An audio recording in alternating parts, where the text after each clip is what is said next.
Hello. मैं अभिषेक कुमार आप सभी का स्वागत करता हूं वेद 36 चैनल पर। जैसा कि पिछले वीडियोस में मैंने आपसे डिस्कस किया था कि हम पॉलिटी पर एक सीरीज़ बना रहे हैं और पॉलिटी पर ये जो सीरीज़ बना रहे हैं उसमें कॉन्स्टिट्यूशन टॉपिक के अंदर जितने भी चैप्टर्स हैं उनको कवर करेंगे। ठीक, लास्ट वीडियो में मैंने आपसे एक चीज़ और डिस्कस किया था कि आप अपने लिए एक रेफरेंस बुक लेते हुए चलिएगा जिससे आप खुद भी पढ़ सकें। तो मैं आज आपको वो रेफरेंस बुक जो है सामने से दिखा भी देता हूँ। ये एम लक्ष्मीकांत की बुक मैंने आपको बताया था, एम लक्ष्मीकांत का ये लेटेस्ट एडिशन है, 6th एडिशन।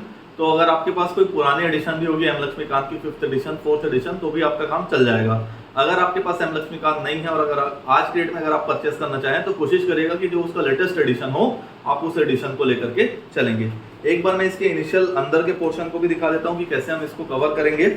अगर आप इसका टोटल कंटेंट देखेंगे तो टोटल कंटेंट में इसमें आपको चैप्टर वाइज जो है मिलेगा। तो इसमें बेसिकली हम चैप्टर वाइज इसको कवर करते हुए जाएंगे। जैसे अगर इसमें आप देख रहे होंगे तो कॉन्स्टिट्यूशनल फ्रेमवर्क सब्जेक्ट का नाम है और कॉन्स्टिट्यूशनल फ्रेमवर्क के अंदर चैप्टर 1 जो है वो दिया हुआ है ऐतिहासिक पृष्ठभूमि, मतलब हिस्टोरिकल बैकग्राउंड। ऐसा करते हुए अगर हम लास्ट तक चलते हैं, ये उस कंटेंट का सबसे लास्ट पेज है, उसके सिलेबस का सबसे लास्ट पेज है। तो इसमें चैप्टर नंबर 80 दिया है। चैप्टर नंबर 80 के अंदर इसमें लिखा हुआ है संविधान की कार्य प्रणाली, मतलब कि वर्किंग ऑफ द कॉन्स्टिट्यूशनल। और इसमें जो टॉपिक दिया हुआ है वो दिया है संविधान की कार्य प्रणाली की समीक्षा करने के लिए राष्ट्रीय आयोग, मतलब national commission to review the working of constitution. तो बेसिकली हम भी इसी तरह चलेंगे, चैप्टर वाइज चैप्टर चलेंगे। पहले एक चैप्टर कंप्लीट करेंगे, ऐसा करते हुए आगे चैप्टर में चलेंगे। तो बेसिकली आज जो चैप्टर अपने को कवर करना है, इस चैप्टर के अंदर जो पॉइंट दिया हुआ है, जो टॉपिक दिया हुआ है, पीछे आपको मेरे व्हाइट बोर्ड में कुछ चीज लिखा हुआ दिख रहा होगा। सबसे ऊपर में हेडिंग दिया हुआ है कॉन्स्टिट्यूशनल फ्रेमवर्क, फिर नीचे दिया हुआ है ऐतिहासिक पृष्ठभूमि, मतलब हिस्टोरिकल बैकग्राउंड। तो बेसिकली कॉन्स्टिट्यूशनल फ्रेमवर्क क्या होता है, मैंने आपको बताया था जब पहली क्लास ली थी कि कॉन्स्टिट्यूशन को अपने अंडरस्टैंडिंग के लिए छोटे छोटे पार्ट्स में बांटा गया है, जिसको अलग अलग नामों से जाना जाता है। इसको शेड्यूल बोला जाता है, मतलब कि अनुसूची, फिर अनुच्छेद बोला जाता है, अनुच्छेद का मतलब होता है आर्टिकल्स, और फिर उसके बाद इसको पार्ट्स भी बोला जाता है, मतलब कि भाग। ये चीज हमने डील किया था और वहीं से थोड़ा सा आगे चलते हैं।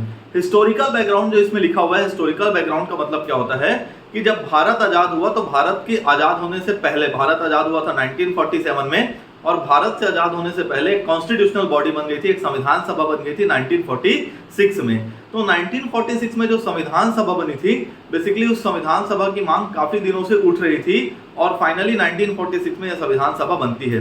तो भारत का कॉन्स्टिट्यूशन बनने से पहले क्या भारत में कभी कोई कॉन्स्टिट्यूशनल डेवलपमेंट नहीं हुआ था क्या? कॉन्स्टिट्यूशनल डेवलपमेंट कहने का मतलब है कि भारत में क्या कोई संवैधानिक विकास, कॉन्स्टिट्यूशनल डेवलपमेंट का मतलब है भारत में क्या कोई संवैधानिक विकास नहीं हुआ था क्या? तो ये हो गया कॉन्स्टिट्यूशनल डेवलपमेंट। तो भारत में अलग अलग टाइम पर अलग अलग तरीके से कॉन्स्टिट्यूशनल डेवलपमेंट होते रहे। ठीक, तो आज हमको बेसिकली वही चीज देखना है कि भारत में कब कब कैसा जो है कॉन्स्टिट्यूशन के पॉइंट ऑफ व्यू से डेवलपमेंट होता रहा। तो सबसे पहले नाम ही इसमें लिखा हुआ है हिस्टोरिकल बैकग्राउंड, तो थोड़ा सा पहले हिस्टोरिकल बैकग्राउंड पर चलते हैं, थोड़े पुराने टाइम पर चलते हैं। तो जब आप पुराने टाइम पर चलेंगे तो जो पुराना टाइम पीरियड आता है, हम 1600 से स्टार्ट करते हैं। 1600 में अंग्रेजों की एक कंपनी जिसका नाम था east India company, short form में मैं लिख रहा हूं EIC, इसको समझिएगा। ईस्ट इंडिया कंपनी ने एक चार्टर प्राप्त किया। चार्टर कहने का मतलब है कि काइंड ऑफ एक लाइसेंस प्राप्त किया। किससे वो लाइसेंस मिला उनको? तो महारानी एलिजाबेथ फर्स्ट से इनको ये लाइसेंस मिला। इस लाइसेंस को लेकर के ये इंडिया आते हैं। इंडिया किस लिए आते हैं? तो ये इंडिया आते हैं बिजनेस करने के पॉइंट ऑफ व्यू से। जब ये इंडिया पहुंचते तो यहाँ पर मुगल वंश चल रहा था, तो मुगल वंश के दरबार में हाजिर होते हैं और मुगल वंश के दरबार में हाजिर होकर के यहाँ पर वो अपनी कोठी या फैक्ट्री लगाने की बात करते हैं। तो वहां से उनको जो है एक लाइसेंस और मिल जाता है और वहां से वो अपना काम स्टार्ट करते हैं। ये 1600 के आसपास की बात हो रही है। उसके बाद यहाँ पर काम करते करते उनको जब समझ में आता है कि भारत के अंदर कुछ पॉलिटिकल एक्टिविटीज ऐसी है कि अगर वो चाहें तो भारत के पॉलिटिक्स में वो क्या कर सकते हैं, एंटर कर सकते हैं। तो उन्होंने लगभग 150 सालों के बाद 1756 में भारत के अंदर एक वॉर हुआ था जिसको हम वॉर ऑफ प्लासी के नाम से जानते हैं या प्लासी का युद्ध के नाम से जानते हैं। इस युद्ध में सबसे पहली बार भारत ने जो है बंगाल के उस समय के जो नवाब थे उस नवाब को हराया और हरा करके भारत के अंदर पहली बार अपना पॉलिटिकल अप्रोच लगाना स्टार्ट किया। ऐसा माना जाता है कि वहीं से उन्होंने अपने पॉलिटी की स्टार्ट की, अपने पॉलिटिकल कैरियर की अंग्रेजों ने स्टार्ट की। फिर 1765 से जब थोड़ा सा आगे चलते हैं तो 3 लोगों ने मिलकर अंग्रेजों के अगेंस्ट लड़ाई लड़ी थी। इन 3 लोगों ने जब अंग्रेजों के अगेंस्ट लड़ाई लड़ी, इसको हिस्ट्री में थोड़ा सा और डील करेंगे, अभी सिर्फ आपको एक बैकग्राउंड बता रहा हूं। 1756 में बंगाल के नवाब को अंग्रेजों ने हराया। अंग्रेजों के हराने के बाद बंगाल के नवाब ने 2 लोगों को और अपने साथ इंक्लूड किया, और बंगाल के नवाब और वो जो 2 लोग थे जो बंगाल के नवाब के साथ इंक्लूड हुए, इन तीनों ने मिलकर के 1765 में फिर से एक लड़ाई लड़ी अंग्रेजों के अगेंस्ट, और जब अंग्रेजों के अगेंस्ट वो लड़ाई लड़ी तो उसमें भी अंग्रेज जीत गए, और वो जो तीनों जो ज्वाइंट पार्टी थी वो तीनों क्या हो गए, हार गए। जब ये तीनों हारे तो यहां से अंग्रेजों को कुछ दीवानी अधिकार प्राप्त हो गए, कुछ क्षेत्रों के दीवानी अधिकार प्राप्त हो गए। दीवानी अधिकार कहने का मतलब अगेन वही बात हो गई कि अंग्रेजों को अब पॉलिटिक्स में धीरे धीरे क्या मिलने स्टार्ट हो गई थी, एंट्री मिलने स्टार्ट हो गई थी। 1765 का टाइम था, 1765 का टाइम चल रहा है। अब भारत के अंदर जो एक चीज हो रही थी उसी सेम टाइम पीरियड पर, वो एक चीज हो रही थी कि जो अंग्रेजी कंपनी बनी थी यहाँ पर 1600 में एक अंग्रेजी कंपनी बनी थी, नाम आपको बताया था ईस्ट इंडिया कंपनी। ये ईस्ट इंडिया कंपनी के जो एम्प्लॉयज थे इनको सैलरी बहुत कम मिलती थी, तो कम सैलरी मिलने के कारण ईस्ट इंडिया कंपनी ने इनको एक फायदा दिया हुआ था। तो वो फायदा ये था कि ईस्ट इंडिया कंपनी ने इनको अपने कर्मचारियों को या अपने एम्प्लॉयज को ये छूट देकर रखी थी कि अगर वो चाहते तो ईस्ट इंडिया कंपनी के प्रोडक्ट्स को वो प्राइवेट तरीके से क्या कर सकते थे, बेच सकते थे। इमेजिन करिए आप किसी कंपनी में काम करते हैं, किसी कंपनी के एम्प्लॉय है, और उस कंपनी के प्रोडक्ट को आप प्राइवेट मार्केट में खुद जाकर के बेच रहे हैं, तो उससे जो भी प्रॉफिट जनरेट होगा वो किसके जेब में जाएगा, आपकी जेब में जाएगा। तो कुछ ऐसा ही इनके साथ भी होता है। ईस्ट इंडिया कंपनी के जो वो एम्प्लॉयज थे, जब वो प्राइवेट ट्रेड कर रहे थे तो उससे जो पैसा जनरेट हो रहा था वो ईस्ट इंडिया कंपनी को ना जाकर के किसके आ रहा था, डायरेक्ट एम्प्लॉय के हाथ में आ रहा था, जिसके कारण ईस्ट इंडिया कंपनी लगातार किसमें जा रही थी, घाटे में जा रही थी। तो ईस्ट इंडिया कंपनी ने एक बार लोन मांगा। कहां पर लोन मांगा, अपने उसी ब्रिटेन की गवर्नमेंट से लोन मांगा, जिससे वो क्या लेकर के आए थे, आपको यहां पर लिखा हुआ है चार्टर लेकर के आए थे। तो वहां जब उन्होंने लोन मांगा तो उनको ये बात समझ में कि कुछ तो ईस्ट इंडिया कंपनी में गड़बड़ चल रहा है। तो यहां से सबसे पहली बार ईस्ट इंडिया कंपनी को रूल करने के लिए ब्रिटिश गवर्नमेंट ने ब्रिटिश पार्लियामेंट के थ्रू सबसे पहली बार एक्ट लाया था, और ऐसा माना जाता है इसी एक्ट के साथ भारत में जो कॉन्स्टिट्यूशनल डेवलपमेंट है उस कॉन्स्टिट्यूशनल डेवलपमेंट का सफर क्या होता है, शुरू होता है। तो सबसे पहले बात कर लेते हैं कि सबसे पहली बार ये जो एक्ट आया था ये कब आया था। तो सबसे पहली बार जो एक्ट आया था ये आया था 1773 में, 1773 में, 1773। इसमें लिखा हुआ है, अगर आपको ध्यान देखने को मिल रहा होगा तो हिस्टोरिकल बैकग्राउंड में 2 लिखा हुआ है। एक लिखा हुआ है कंपनी का शासन, rule by East India company. तो rule by East India company कब से कब तक चला, टाइम पीरियड अगर आप देखेंगे ध्यान से तो 1773 से लेकर के 1858 तक। फिर दूसरा जो दिया हुआ है वो दिया हुआ है ताज का शासन। ताज का शासन का मतलब होता है रूल बाय क्राउन, या क्राउन ने जब रूल किया। ये टाइम पीरियड दिया है 1858 से लेकर के 1947। इसमें जो 2 चीज आपको कॉमन ईयर दिख रहा होगा 1858, और इधर भी दिख रहा होगा 1858। उधर 1858 से कंपनी का रूल खत्म होता है और इधर 1858 से ही क्राउन का रूल स्टार्ट होता है। 1858 से ठीक पहले भारत में एक ऐसी घटना घटी थी जिसके कारण कंपनी के हाथ से शासन निकल करके डायरेक्ट क्राउन के हाथ में ये शासन क्या हो गया था, शिफ्ट हो गया था। वो घटना अगर आप सबको पता होगा तो भारत के अंदर 1857 में क्रांति हुई थी, जिसको 1857 की क्रांति या 1857 के रिवोल्ट के नाम से भी जानते हैं। हमने इसके ऊपर भी 2 वीडियो बना के रखा है, पार्ट 1 और पार्ट 2 में। अगर आपने वीडियो नहीं देखा है 1857 के रिवोल्ट से रिलेटेड तो आप ऊपर आई बटन में अगर क्लिक करेंगे तो आपको हमारे इसी YouTube चैनल पर जो है 1857 से रिलेटेड वीडियोस भी मिल जाएंगे। तो 1857 का जब रिवोल्ट हुआ तो 1857 के रिवोल्ट के बाद अब कंपनी का शासन किसमें शिफ्ट हो गया, ताज के शासन के अंदर शिफ्ट हो गया। तो बेसिकली 1857 जो है वो आगे बहुत आगे की बात है। अभी हम डील करना स्टार्ट करते हैं 1773 से, जब कंपनी का रूल यहाँ पर स्टार्ट होता है। ईस्ट इंडिया कंपनी जब यहाँ पर शासन करी थी तो 1773 में सबसे पहली बार एक एक्ट आया और इस एक्ट को रेगुलेटिंग एक्ट के नाम से जाना जाता है। नाम से ही क्लियर है, रेगुलेटिंग। रेगुलेटिंग कहने का मतलब यह है कि अगर आपको किसी चीज को रेगुलेट करना है, जैसे आज की डेट में अगर आप देखेंगे तो बैंकिंग के अंदर जो रेगुलेशन एक्ट लाने का काम करती है वो आरबीआई करती है। इंश्योरेंस सेक्टर के अंदर जो रेगुलेटिंग एक्ट लाने का काम करती है वो आईआरडीए करती है। तो रेगुलेटिंग कहने का मतलब है कि आपके ऊपर एक ऐसी अथॉरिटी का होना जो आपके लिए नियम और कानून बनाते हैं। तो बेसिकली ईस्ट इंडिया कंपनी के ऊपर वो अथॉरिटी कौन थी, तो वो अथॉरिटी थी ब्रिटिश गवर्नमेंट या ब्रिटिश पार्लियामेंट। और ब्रिटिश पार्लियामेंट ने इस ईस्ट इंडिया कंपनी के लिए सबसे पहली बार 1773 में रेगुलेटिंग एक्ट लॉन्च किया। रेगुलेटिंग एक्ट के बाद थोड़ा सा जब टाइम पीरियड आगे चलता है, रेगुलेटिंग एक्ट के बाद जो अगला एक्ट आता है वो 1784 में इसी ईस्ट इंडिया कंपनी के लिए पिट्स इंडिया एक्ट आता है। ये जो पिट्स वर्ड लगा है बेसिकली ये वहां के पॉलिटिशियन से रिलेटेड एक वर्ड है। आपको जब आगे डिस्कस करेंगे डिटेल में तो बताऊंगा कि पिट्स इंडिया एक्ट क्या था। तो पिट्स इंडिया एक्ट के अंदर जो है ये सेकंड एक्ट आता है 1784 में। फिर उसके बाद जब टाइम थोड़ा सा आगे चलता है तो 1784 के बाद अब यहां से चार्टर एक्ट्स आने स्टार्ट होते हैं। चार्टर एक्ट्स की सीरीज आने स्टार्ट होती है। आपको बेसिकली चार्टर एक्ट में 4 एक्ट से याद रखना है। चार्टर एक्ट में आपको 4 एक्ट याद रखना है। सबसे पहली बार जो चार्टर एक्ट आया था वो आया था 1793 में। 1793 में सबसे पहली बार चार्टर एक्ट आया था, चार्टर एक्ट फर्स्ट। फिर उसके बाद आया जो अगला चार्टर एक्ट आया वो आया 1813 में। 1813 में चार्टर एक्ट आया, सेकंड चार्टर एक्ट। फिर उसके बाद अगला चार्टर एक्ट आता है 1833 में, जिसको बेसिकली हम लोग थर्ड चार्टर एक्ट के नाम से जानते हैं। और सबसे लास्ट में जो चार्टर एक्ट आया वो आया 1853 में, फोर्थ चार्टर एक्ट। फिर से मैं एक बार आपको रिवाइज करा देता हूं थ्रू आउट। जब कंपनी का रूल था तो कंपनी के रूल के अंदर टोटल 6 अलग अलग एक्ट्स आए। इन एक्ट्स को अलग अलग नामों से जाना जाता है।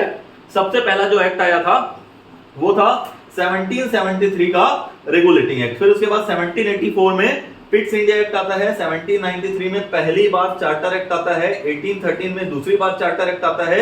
1833 में तीसरी बार चार्टर एक्ट आता है। 1853 में अगली बार चार्टर एक्ट आता है लास्ट टाइम। तो टोटल ये 6 एक्ट हैं, 6 अलग अलग एक्ट हैं जो किनके टाइम पर आया, कंपनी के शासन टाइम पर आया। मतलब जब यहां पर रूल कौन कर रहा था तो ईस्ट इंडिया कंपनी कर रही थी, तो ये सारे एक्ट आए थे। इन सारे एक्ट से अलग अलग एग्जाम में अलग अलग तरीकों से क्वेश्चन बनता है। जब इन एक्ट्स को एक एक करके डील करना स्टार्ट करेंगे तो इनके बारे में थोड़ा सा डिटेल में पढ़ेंगे। आगे चलते हैं। 1857 की क्रांति होती है। 1857 की क्रांति के पहले 1853 का एक्ट आया था। 1857 की क्रांति में अगर आपको याद होगा तो 1857 की क्रांति का कारण यह भी माना जाता है कि लॉर्ड डलहौजी के द्वारा एक रूल लाया गया था जिसको हड़प की नीति कहा जाता था। हड़प की नीति कहने का मतलब यह है कि अगर मान लो किसी राजा महाराजा की कोई संतान नहीं होती थी, हमने ये चीज पहले 1857 के वीडियो में ऑलरेडी डिस्कस कर रखा है, लेकिन फिर भी एक बार आपको फिर से रिवाइज करने के लिए बता देता हूं। 1853 में लॉर्ड डलहौजी ने जो एक्ट लाया था उसके अकॉर्डिंग अगर मान लो किसी राजा की खुद की कोई संतान नहीं है, गोद ली हुई संतान है, तो वो राजा जो है नहीं बन सकता। तो बेसिकली 1853 में जो एक्ट्स लाए गए थे तो उन एक्ट्स में इन सारे पॉइंट्स को क्या किया गया था, कवर किया गया था। तो 1853 में जब एक्ट आया, इसी बीच में 1857 का क्रांति होता है। 1857 में रिवॉल्ट होता है।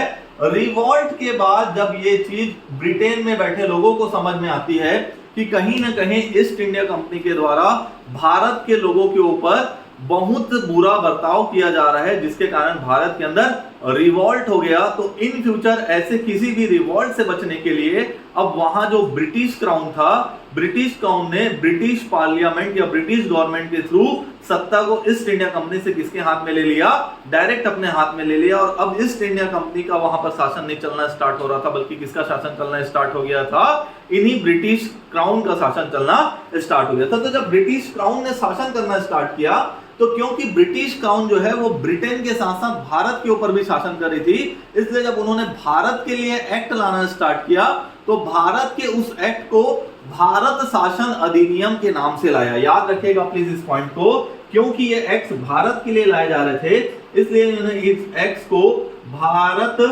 शासन अधिनियम के नाम से इस एक्ट को लाया, जिसको हम शॉर्ट फॉर्म में इंग्लिश में बोलते हैं गवर्नमेंट ऑफ इंडिया एक्ट। तो गवर्नमेंट ऑफ इंडिया एक्ट की एक सीरीज आने स्टार्ट हुई कंपनी शासन के टाइम पर। तो जब सबसे पहली बार जो गवर्नमेंट ऑफ इंडिया एक्ट आया वो आया था 1858 के अंदर। अगर आप ये डेट लाइन देख रहे होंगे तो 1858 में ही कंपनी ने क्या किया था, कंपनी के हाथ से शासन को लिया था और ताज ने ये शासन डायरेक्ट अपने कंट्रोल में ले लिया था।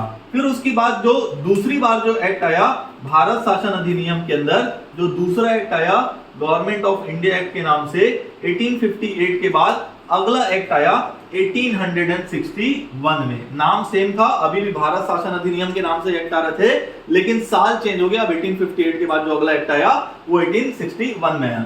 फिर से जब थोड़ा सा टाइम आगे बढ़ता है तो फिर से भारत शासन अधिनियम के नाम से आगे एक एक्ट आता है गवर्नमेंट ऑफ इंडिया एक्ट, और ये एक्ट आता है 1892 के अंदर। 1892 में ये एक्ट आता है। फिर उसके बाद जब थोड़ा सा टाइम पीरियड आगे बढ़ता है तो फिर से ये एक्ट आता है government of India act, government of India act, और ये एक्ट आता है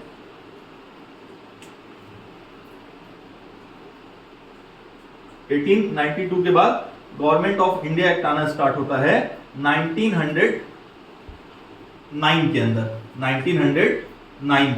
1909 में गवर्नमेंट ऑफ इंडिया एक्ट आता है, जिसको हम एक और नाम से जानते हैं। अगर आपको पता होगा तो मार्ले मिंटो एक्ट के नाम से भी इसको जाना जाता है। बेसिकली इसको मार्ले मिंटो एक्ट इसलिए कहा जाता है क्योंकि ऐसा माना जाता है कि ये दो प्रोफाइल पर काम करने वालों लोगों का मिलाया हुआ एक्ट था या बनाया हुआ एक्ट था, जिसमें एक जो है वो भारत का वायसराय हुआ करता था और दूसरा जो है वो भारत के सचिव हुआ करते थे। तो बेसिकली मार्ले वही एक आदमी थे और मिंटो जो है वही दूसरे आदमी थे, तो इसलिए इसको ज्वाइंट रूप से मार्ले मिंटो एक्ट के नाम से जाना जाता है। फिर उसके बाद एक एक्ट आता है government of India act. Again इस गवर्नमेंट ऑफ इंडिया एक्ट का जो ईयर रहता है, गवर्नमेंट ऑफ इंडिया एक्ट का जो नेक्स्ट ईयर रहता है वो होता है 1990। इस एक्ट को अगर आप जानते होंगे तो इसको मॉन्टेग्यू चेम्सफोर्ड एक्ट के नाम से जाना जाता है, मॉन्टेग्यू चेम्सफोर्ड एक्ट के नाम से भी इसको जाना जाता है 1990। फिर उसके बाद जब थोड़ा सा टाइम आगे आप चलेंगे तो गवर्नमेंट ऑफ इंडिया एक्ट जिसका ईयर था 1935, और ऐसा माना जाता है कि जब भारत का संविधान बना तो भारत के जो संविधान में जो ज्यादातर चीज कॉपी की गई वो इसी गवर्नमेंट ऑफ इंडिया एक्ट 1935 से कॉपी की गई। तो इसलिए इस एक्ट का इंपॉर्टेंस थोड़ा सा ज्यादा हो जाता है। तो बेसिकली इस एक्ट को आप याद रखिएगा कि भारत के संविधान के अंदर ज्यादातर चीजें कहां से ली गई है, तो 1935 के गवर्नमेंट ऑफ इंडिया एक्ट से ली गई है। फिर उसके बाद जब थोड़ा सा टाइम आगे चलता है, इसको रब करता हूं क्योंकि लिखने के लिए जगह चाहिए, अगर आपको चाहिए तो आप एक बार इसका स्क्रीनशॉट ले लीजिए ताकि आपके रेफरेंस के लिए ये चीज रहे। ठीक, फिर उसके बाद इसको मिटाल करके इसी को थोड़ा सा आगे लेकर के चलते हैं। ठीक, गवर्नमेंट ऑफ इंडिया एक्ट 1935 के बाद जो अगला एक्ट आता है, गवर्नमेंट ऑफ इंडिया एक्ट 1935 के बाद जो अगला एक्ट आता है उसको हम अगस्त प्रस्ताव के नाम से जानते हैं। ये आपको हिस्ट्री में पढ़ने को मिलेगा, पॉलिटी में भी हम इसको पढ़ेंगे। अगस्त प्रस्ताव या इंग्लिश में इसको बोलते हैं अगस्त ऑफर। ये आया था 1940 में, 1940। भारत के जो तात्कालिक वायसराय थे उस समय, जिनका नाम था लॉर्ड लिथलिंगो, लॉर्ड लिथलिंगो, इन्होंने इसको अगस्त प्रस्ताव के नाम से लाया था। अगस्त प्रस्ताव के बाद जो अगला एक्ट आता है जिसको हम क्रिप्स प्रस्ताव के नाम से जानते हैं, क्रिप्स प्रस्ताव। ठीक, ये आया था 1942 के अंदर। क्रिप्स प्रस्ताव जिसको हम क्रिप्स ऑफर के नाम से भी जानते हैं, ये आया था 1942 के अंदर। ब्रिटेन के अंदर जो मंत्रिमंडल था, उस मंत्रिमंडल के एक मंत्री थे जिनका नाम था स्टीफन क्रिप्स, और स्टीफन क्रिप्स ने ये प्रस्ताव दिया था, इसलिए इसको क्रिप्स प्रस्ताव के नाम से जाना जाता है। फिर उसके बाद जो है भारत के अंदर कैबिनेट मिशन आता है, और कैबिनेट मिशन के आने के बाद से ही ऐसा माना जाता है कि 1946 में इसी कैबिनेट मिशन के प्रस्ताव पर या इसी कैबिनेट मिशन के रिकमेंडेशन पर भारत की संविधान सभा का गठन किया गया था। जब भारत की संविधान सभा पढ़ेंगे तो इसी कैबिनेट मिशन से ही शुरुआत होगी। तो कैबिनेट मिशन के बाद जो सबसे लास्ट में आया था, जिसको हम माउंट बेटन प्लान के नाम से भी जानते हैं, माउंट बेटन प्लान के नाम से भी जानते हैं, ये भारत के आखिरी वाइसराय थे, आखिरी ब्रिटिश वाइसराय थे। ठीक, ये क्वेश्चन पूछता है कि भारत के अंदर अंतिम ब्रिटिश वाइसराय कौन थे, तो भारत के अंदर जो सबसे अंतिम ब्रिटिश वाइसराय थे वो कौन थे, माउंट बेटन थे। तो माउंट बेटन ने अपना एक प्लान दिया था जिसको माउंट बेटन प्लान के नाम से जाना जाता था। 1947 में जब भारत आजाद हुआ तो भारत की आजादी के लिए इन्होंने प्लान दिया था। तो बेसिकली ये हिस्टोरिकल बैकग्राउंड था कि क्या क्या चीजें जो है टाइम टू टाइम आई, जिसके कारण भारत का संविधान जो है 1773 से लेकर के 1947 जब तक कि भारत आजाद होता है तब तक ये क्या करता है, आगे चलना स्टार्ट होता है। तो बेसिकली आपको हर एक पार्ट को डिटेल में पढ़ाएंगे। तो हर एक पार्ट में से आज स्टार्ट करेंगे 1773 के रेगुलेटिंग एक्ट से। सबको इसलिए एक साथ नहीं पढ़ेंगे क्योंकि सबको एक साथ पढ़ने से जो प्रॉब्लम होती है, बाकी यूट्यूब चैनल में मैंने चीज फील किया है कि जब ये सारा चीज एक साथ बताया जाता है तो वो कहीं ना कहीं मिक्सअप होना स्टार्ट होता है। तो हम इसको थोड़ा सा वेरिएशन करके पढ़ेंगे। हम जब भी एक टॉपिक पढ़ेंगे तो उस टॉपिक के साथ किसी एक रेगुलेटिंग एक्ट, किसी एक चार्टर एक्ट या किसी एक गवर्नमेंट ऑफ इंडिया एक्ट को साइड बाय साइड 5 मिनट के लिए लेकर के चलेंगे, हर एक टॉपिक का जब वीडियो बनाएंगे तो उसमें क्या होगा कि कोई चीज मिक्स भी नहीं होगी और आपको स्टेप बाय स्टेप जो है वो चीजें क्लियर भी हो जाएगी। तो सबसे पहले आज 1773 के इस रेगुलेटिंग एक्ट से स्टार्ट करते हैं कि 1773 का जब रेगुलेटिंग एक्ट आया था तो उसके अंदर क्या क्या प्रोविजंस लाए गए थे, उन प्रोविजंस के बारे में थोड़ा सा चर्चा करते हैं। तो 1773 के रेगुलेटिंग एक्ट को पढ़ने से पहले थोड़ा सा फिर से स्टार्टिंग में ले जाना चाहूंगा, जहां से मैंने आपको एक चीज बताई थी कि भारत के अंदर जो ईस्ट इंडिया कंपनी थी, ईस्ट इंडिया कंपनी के जो एम्प्लॉइज थे उनको ये छूट थी कि वो अपना क्या कर सकते हैं, प्राइवेट ट्रेड कर सकते हैं, मतलब कंपनी के सामान को प्राइवेटली तरीके से बाहर बेच सकते हैं, जिससे उनको जो भी प्रॉफिट होगा वो किसकी जेब में जाएगा, डायरेक्ट एम्प्लॉय की जेब में जाएगा। तो जब ब्रिटेन की गवर्नमेंट को ये चीज समझ में आई कि ईस्ट इंडिया कंपनी में सब कुछ ठीक नहीं चल रहा है, कुछ ना कुछ लूप होल्स हैं, तो उसी लूप होल्स को या उसी छेद को बंद करने के लिए या उसी लूप होल को कवर करने के लिए इन्होंने 1773 का रेगुलेटिंग एक्ट लाया। रेगुलेटिंग एक्ट के अंदर जो जो चीजें आई, सबसे पहले उन चीजों के बारे में डिस्कस करते हैं कि क्या क्या प्रोविजंस लाए गए। तो जो सबसे पहला प्रोविजन लाया गया था रेगुलेटिंग एक्ट के अंदर, क्योंकि प्राइवेट ट्रेड की वजह से ईस्ट इंडिया कंपनी लगातार घाटे में जा रही थी, तो सबसे पहले चीज तो ये है कि ये कंपनी के लिए मतलब ईस्ट इंडिया कंपनी के लिए पहला लिखित संविधान था। मतलब अभी तक जो चीजें चलती थी वो ओरली चलती थी, पहली बार कंपनी के लिए रिटर्न में कोई चीज लिख के दी गई थी, इसलिए कंपनी के लिए पहला लिखित संविधान था।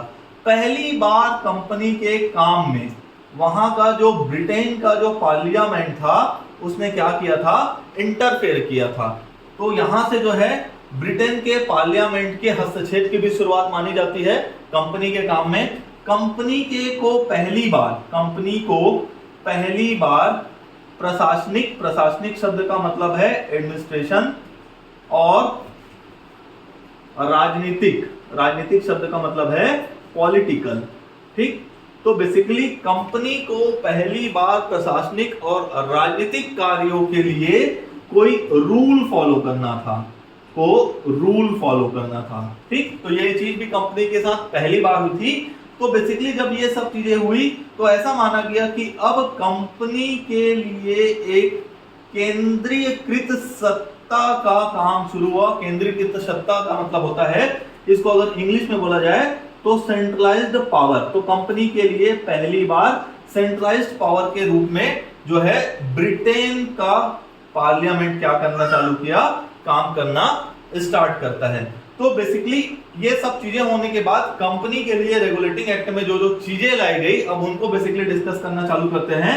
तो सबसे पहले कंपनी के लिए नो प्राइवेट ट्रेड पॉलिसी लाई गई। Number 1, no private trade. No private trade कहने का मतलब यह है कि कंपनी का कोई भी एम्प्लॉय अब प्राइवेट तरीके से ट्रेड नहीं कर सकता। ये चीज 1773 के रेगुलेटिंग एक्ट में लाई गई। फिर उसके बाद अब भारत के अंदर बेसिकली जो बंगाल था, बंगाल के साथ साथ इसमें बंबई था, और बंबई के साथ साथ इसमें मद्रास भी शामिल था। तो बेसिकली बंगाल, बंबई और मद्रास के अंदर कंपनी की तरफ से गवर्नर्स हुआ करते थे। आज के डेट में जैसे किसी स्टेट्स के अंदर गवर्नर हुआ करते हैं, ठीक वैसे उस समय भारत के अंदर बंगाल, मुंबई और मद्रास के गवर्नर्स हुआ करते थे। तो बेसिकली बंगाल के जो गवर्नर थे, बंगाल के गवर्नर को अब गवर्नर ना कहते हुए गवर्नर जनरल बोल दिया गया। इस बात को प्लीज याद रखिएगा, यहां से क्वेश्चन पूछता है, गवर्नर जनरल कह दिया गया। किसको?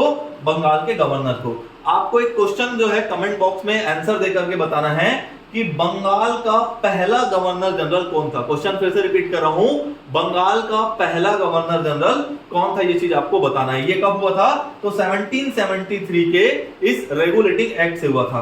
अब जो बंबई और जो मद्रास के जो गवर्नर हुआ करते थे, बंबई और मद्रास के गवर्नर, ये बंबई और मद्रास दोनों के ही गवर्नर किसके अंडर में आ गए? तो ये बंगाल के गवर्नर जनरल के अंडर में आ गए। मतलब अब ये किसको रिपोर्ट करेंगे?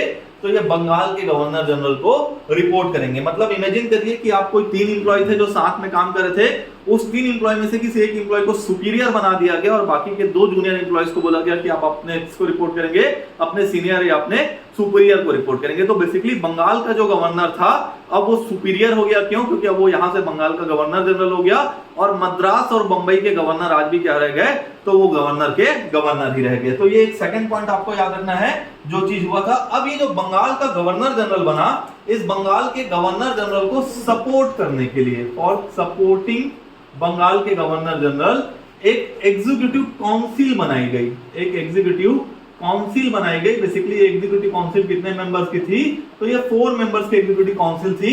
ये काउंसिल का जो काम रहता था वो ये रहता था कि बंगाल के गवर्नर जनरल को एडमिनिस्ट्रेशन में हेल्प करना। तो बेसिकली ये बंगाल के गवर्नर जनरल को एडमिनिस्ट्रेशन में हेल्प भी करते थे और साथ ही साथ अगर मान लो ईस्ट इंडिया कंपनी में कुछ ऐसा कुछ चेंजेस उनको लगता था जो कि कुछ सही या गलत नहीं चल रहा है, तो वो इसकी रिपोर्ट किसको करते थे, ब्रिटेन की गवर्नमेंट को करते थे। तो बेसिकली आपको बंगाल का गवर्नर जनरल याद रखना है और बंगाल के गवर्नर जनरल को सपोर्ट करने के लिए जो 4 मेंबर्स एग्जीक्यूटिव काउंसिल बनाई गई थी, आपको ये चीज को क्या करना है, याद रखना है। फिर उसके बाद जो आपको एक और चीज इंपॉर्टेंट चीज याद रखना है कि कोर्ट ऑफ डायरेक्टर्स बनाया गया। कोर्ट ऑफ डायरेक्टर्स कहने का मतलब ये है कि भारत के अंदर जो ईस्ट इंडिया कंपनी थी, उस ईस्ट इंडिया कंपनी के लिए ब्रिटेन की गवर्नमेंट के द्वारा एक गवर्निंग बॉडी बनाई गई। ये गवर्निंग बॉडी क्या करती थी, बेसिकली ये ध्यान रखती थी कि ईस्ट इंडिया कंपनी में सब कुछ ठीक चल रहा है या नहीं चल रहा है। तो कोर्ट ऑफ डायरेक्टर जो है ये सबसे पहली बार कब इंट्रोड्यूस किया गया था, तो 1773 के रेगुलेटिंग एक्ट से इंट्रोड्यूस किया गया था, जो बेसिकली क्या हुआ करती थी, एक गवर्निंग बॉडी हुआ करती थी जो ईस्ट इंडिया कंपनी के कामों में देख रेख करने का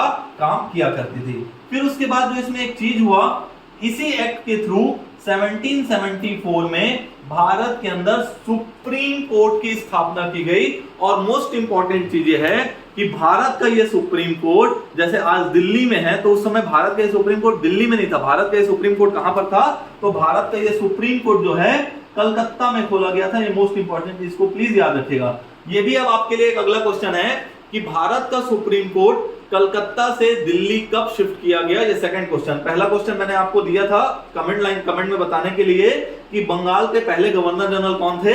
आपके लिए आज का सेकंड क्वेश्चन है कि भारत के जो सुप्रीम कोर्ट जो 1774 में कलकत्ता से स्टार्ट हुआ था, इसको भारत के अंदर दिल्ली कब शिफ्ट किया गया, मतलब दिल्ली का जो सुप्रीम कोर्ट है उसका कब से स्टार्टअप माना जाता है। तो बेसिकली ये जो सुप्रीम कोर्ट जो कि कलकत्ता में स्टार्ट किया गया था, इसमें टोटल 3+4 जजेस हुआ करते थे। 3+4 जजेस में जो 3 थे वो नॉर्मल जज थे और जो 1 थे वो कौन थे, चीफ जस्टिस थे। जैसे आज भी सुप्रीम कोर्ट में सेम यही चीज आपको देखने को मिलेगी, एक चीफ जस्टिस मिलेंगे और उनके अंदर कुछ जज मिलेंगे। आज के लिए थर्ड क्वेश्चन आपको कमेंट बॉक्स में बताना है कि आज की डेट में भारत के सुप्रीम कोर्ट में टोटल कितने जजेस हैं। चीफ जस्टिस के अलावा भारत की सुप्रीम कोर्ट में टोटल कितने नंबर ऑफ जजेस है, आज का आपका ये तीसरा क्वेश्चन है। तो उस समय जो है बेसिकली 3+4 का ये एक कॉम्बिनेशन बनाया गया जजेस का। चौथा क्वेश्चन आज के लिए कि उस समय जिनको चीफ जस्टिस बनाया गया था 1774 में, जब सुप्रीम कोर्ट स्टार्ट किया गया कलकत्ता के अंदर, तो उस समय जिनको चीफ जस्टिस बनाया गया था, तो आपको उस चीफ जस्टिस का नाम बताना है। ये आज का चौथा क्वेश्चन है। टोटल 4 क्वेश्चन है आपके लिए। कमेंट सेक्शन में कोशिश करिए इन चारों क्वेश्चन का आंसर देने के लिए, ताकि आपका भी रिवीजन हो जाए और आपको चीजें थोड़ी सी ज्यादा क्रिस्टल क्लियर हो जाए। ये बेसिकली मोटा मोटी वो सारे प्रोविजंस है जो 1773 के रेगुलेटिंग एक्ट के थ्रू लाए गए थे। इसके बाद टाइम टू टाइम एक्ट्स और आते गए और 1947 तक ये एक्ट की सीरीज क्या होती गई, चलती गई। तो बेसिकली जैसे आज हमने एक एक्ट को डील किया है, वैसे ही हर एक लेक्चर में, भले वो लेक्चर का टॉपिक कुछ अलग रहेगा, लेकिन स्टार्ट हम हमेशा इसी एक्ट के साथ करेंगे। एक साथ इसलिए एक्ट को नहीं करा रहा हूं, अदरवाइज सारे एक्ट्स के प्रोविजन मिक्सअप हो जाएंगे और एग्जाम हॉल में यही कंफ्यूजन क्रिएट करता है। तो हम इसलिए एक एक दिन में एक एक एक्ट्स को कवर करेंगे और एक्ट के साथ जो है दूसरी चीजों को भी साइड बाय साइड करते चलेंगे। तो 1773 का एक्ट आपको याद रखना है। 1773 के एक्ट के साथ मैंने आपको जितने क्वेश्चंस दिए हैं, उन सारे क्वेश्चन को आप खुद से बनाने की कोशिश करिएगा। तो 1773 के बाद जब दूसरा एक्ट आएगा, इसको अगली क्लास से स्टार्ट करेंगे और साथ ही साथ अगली क्लास में संविधान सभा के बारे में डिस्कस करेंगे। भारत के अंदर जो संविधान सभा बनाई गई थी 1946 में, तो वो संविधान सभा के अंदर कितने मेंबर शामिल थे, वो मेंबर्स कहां से शामिल थे, उसके पहले अध्यक्ष कौन थे, संविधान सभा ने अपना संविधान टोटल कितने दिन में बनाया, फिर उसके बाद संविधान सभा ने इसको कब अडॉप्ट किया, कब इसको लागू किया, ये सारे क्वेश्चन जो एग्जाम में रैंडम पूछे गए हैं, तो हमारा जो अगला टॉपिक रहेगा वो इसी पर रहेगा। अगर आपको पर्टिकुलर इस चैप्टर से लेकर के या आज की क्लास से लेकर के अगर कोई भी डाउट हो, कोई सजेशन हो, तो इसको आप कमेंट बॉक्स में अगेन बता सकते हैं। लेकिन फिर एक चीज रिपीट करूंगा कि प्रॉपर तरीके से अपनी बात रखिएगा। कम्युनिकेशन हमेशा टू वे होना चाहिए। मैंने अपना पार्ट कम्युनिकेशन के लिए व्हाइट बोर्ड पर लिखकर बताया, बोलकर बताया, आप अपना कम्युनिकेशन का पार्ट कमेंट सेक्शन में लिख करके बता देते हैं। ठीक, तो आज की क्लास के लिए इतना ही है। नेक्स्ट क्लास जो है जब भी आएगी, तो मैंने आपको जो संविधान सभा वाला टॉपिक बताया उस टॉपिक पर नेक्स्ट क्लास हमारी आएगी। चलिए, थैंक यू सो मच।